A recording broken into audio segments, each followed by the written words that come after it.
I start करते हैं अपना नेक्स्ट क्वेश्चन जो कि हमारा क्वेश्चन नंबर 9 है। What is the difference between hardware and software? Name different software. मैंने आपको बताया था ना कि हार्डवेयर कंप्यूटर का वो पार्ट होता है जिसको हम देख सकते हैं, जिसको हम छू सकते हैं, वेयर सॉफ्टवेयर वो है जो कंप्यूटर को चलाने में काम आता है।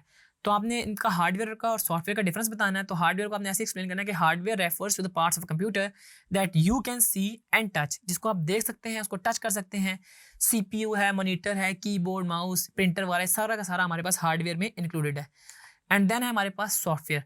Software refers to the instructions और programs that tells the hardware what to do. यानी कि सॉफ्टवेयर जो है ना हार्डवेयर को बताता है कि अब हमने क्या करना है। फॉर एग्जांपल हमारे पास कंप्यूटर में मॉनिटर एलईडी होती है, मॉनिटर एलसीडी होती है।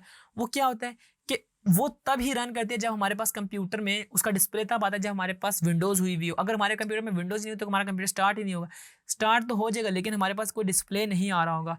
विच मीन्स हमें ये पता चला कि सॉफ्टवेयर जो है हार्डवेयर को मॉनिटर करता है कि अब आपने ये काम करना है, अब ये करना है, और उसके प्रोसीजर्स को डिफाइन कर रहा होता है। फॉर एग्जांपल हमारे पास विंडोज़ है, लिनक्स ऑपरेटिंग सिस्टम, ये सारे के सारे हमारे पास सॉफ्टवेयर कहलाते हैं।